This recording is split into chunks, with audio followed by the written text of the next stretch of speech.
Ahora vamos a escuchar a la persona que publicó con más amplitud, con lujo de detalles, en un esfuerzo enorme, y que fue el primero que nos brindó la historia de la lucha guerrillera, el periodista e historiador Enrique Encinosa.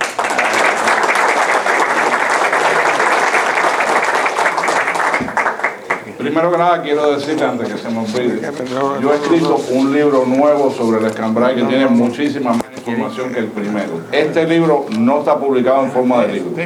Se está enviando a Cuba en forma de flash, de memorias, de CDs, etc. Así que si alguien quiere copias, que me mande un email y yo se lo mando por email.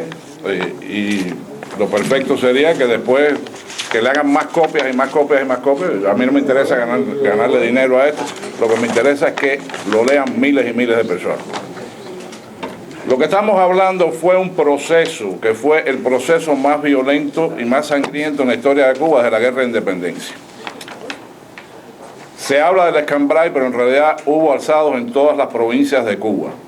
Incluso hubo gente, Isla de Pino, que fue el único lugar donde no hubo alzamiento, obviamente por las condiciones geográficas, que fueron a la isla, a Cuba, a alzarse. En Pinar del Río el proceso empieza en 1959 con el Cabo Lara. Después viene el alzamiento de Pruna. Estuvo también activo Pastor Rodríguez Roda, Caralinda, que incluso en los billetes nuevos, aquellos que salieron, había uno de los dibujitos era un hombre que tenía el pelo largo, la gente decía, esa es Caralinda. Machete Robaina, que había sido soldado del ejército americano y se fue de Alemania para regresar a Cuba, desertó en realidad del ejército americano para echarse en Cuba. Noel Domínguez, que le decían Escaparate, que murió en combate, él y sus hombres quemados en Las Cañas. Las Cañas fue uno de los pueblos que más mártires dio en el proceso.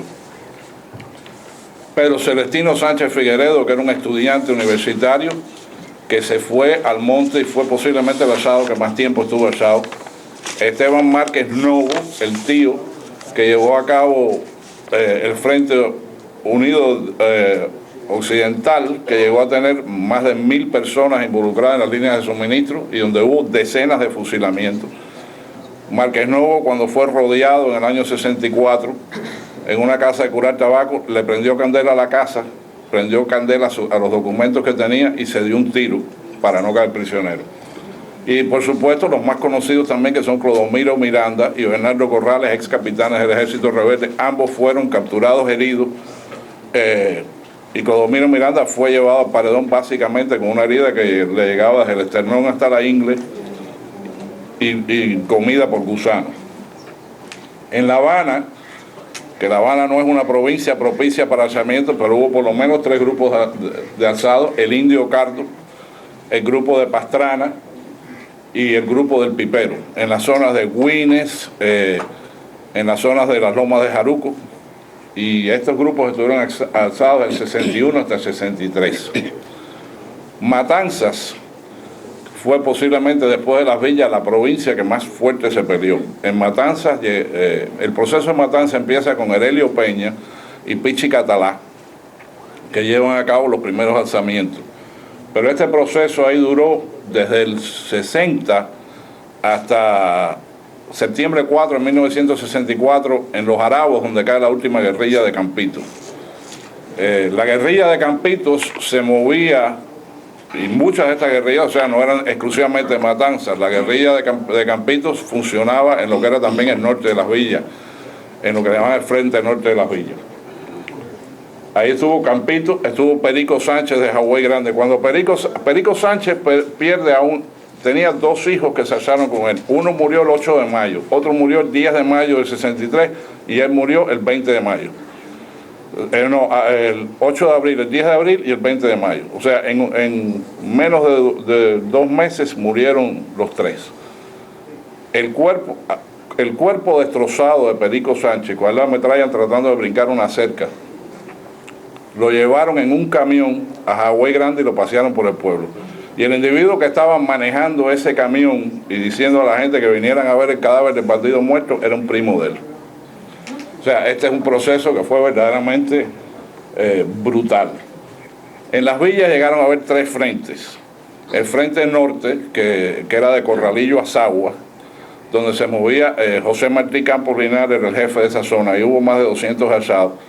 Ahí estaba Agapito Rivera, que anda por aquí, uno de los jefes de RIA.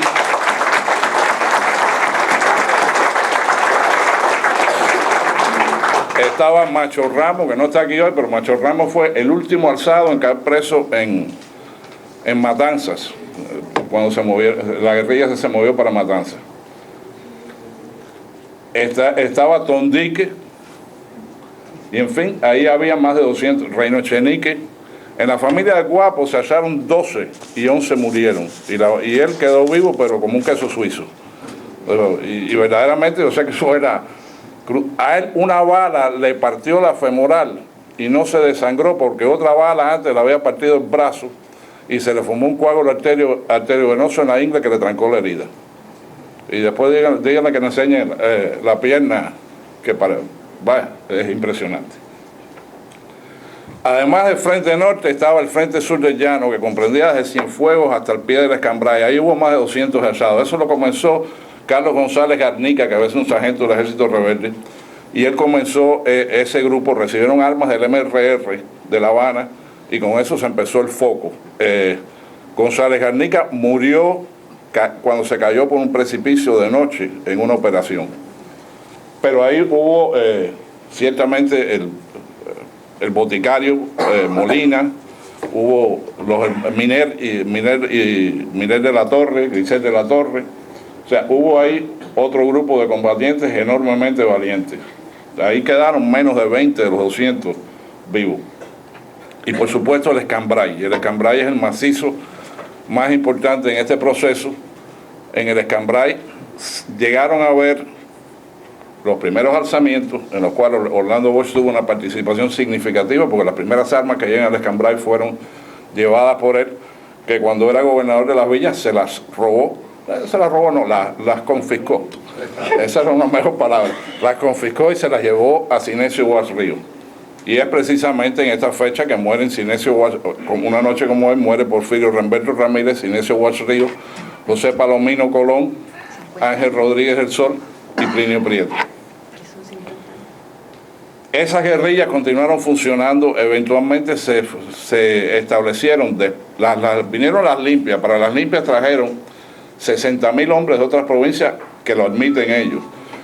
Y lo que se estableció un cerco alrededor del Escambray, se establecieron unidades pequeñas en diferentes fincas para si los alzados venían a buscar comida, los podían interceptar.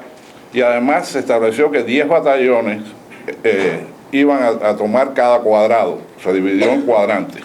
Cuando se establecía que había, y esta era una técnica soviética que venía de los tiempos de la Guerra Blanca del 1921, cuando se establecía que había un foco guerrillero, que nunca eran más de 30 o 40 hombres por lo general, a lo máximo, a veces eran 8, 10 o 12, cuando este foco guerrillero era establecido, venían 10 batallones, cada batallón castrista en aquel momento tenía alrededor de 528 hombres, o sea, 5.280 hombres para atrapar a un grupo de 10 o 15 o 20 o 25. Y se hacían 3 anillos. Si la guerrilla rompía el cerco, había 2 maneras de romper el cerco. Se rompía el cerco por arriba, que era peleando. En el momento que tú ves que el cerco se empezaba a cerrar, tú salías disparando y tratabas de romper el cerco e irte para el otro lado. O lo que decían por abajo. Por abajo era, te escondías y a lo mejor te tenías que pasar una semana en una cueva sin moverte, mientras registraban alrededor de ti. Les recuerdo que Carretero una vez se pasó 5 días cuando las matas esas de limón que son como una sombrilla gigantesca, y se pasó 5 días metido debajo de una mata de esa a unos metros de un campamento de milicia, pero logró evadir. Después de la muerte de Osvaldo Ramírez, el 16 de abril de 1962, Tomasito San Gil toma el mando. Tomasito después muere en el combate del Monte de las 40 Caballerías el 1 de marzo de 1963 y toma Carretero, Julio Emilio Carretero Escajadillo. Viene entonces la epopeya que en Cuba se ha hecho el hombre de Maizinicú, que en realidad es una apología a la chivatería, pero, o sea, es una historia que muchos de ustedes conocen. Y finalmente, Cheito León es el último jefe alzado del Escambray. El último alzado en el Escambray, y posiblemente el último alzado en Cuba, en esa epopeya, fue Pepe Rebozo Feble, que fue capturado en diciembre de 1966. Este es un proceso que empezó en el 60 y estuvo hasta el 66. Voy a brincar para Camagüey Oriente rápidamente, me quedan 2 minutos, así que en Camagüey casi todos los jefes, casi todos los alzados murieron. Ahí tuvo Manolito el Loco, que Manolito López se alzó a los 17 años, lo cogieron preso, lo mandaron para un reformatorio porque era menor de edad. Se picó una herida en la barriga, en La Habana, en Torrens, para que lo llevaran a un hospital, y se tiró desnudo por la ventana y nadie sabe cómo llegó a alzarse otra vez en Camagüey. Llegó a ser el jefe de todas las guerrillas en Camagüey cuando tenía 21 años y murió en combate. Estaba Martín Amoida, estaba Mario Bravo Cervantes, que era barbero de Florencia, Carito Rosales. Y finalmente en Oriente estuvo Fernando Valle Galindo, que era primo de Tony Cuesta, Cholo Toledo en la zona de Holguín, los hermanos Castro Cárdenas, estuvo el desembarco de Nava en el año 59. Es más, en uno de los libros de ellos admiten que después de Playa Girón hubo más de 600 alzados en los próximos 4 años después de Playa Girón. Es algo que a ellos no les gusta admitir porque simplemente el régimen no le gusta admitir que en lo que ellos llaman la provincia cuna de la revolución llegó a haber tanto malestar en contra del régimen. Y así que, bueno, más o menos hemos concluido. Más o menos cubrir todas las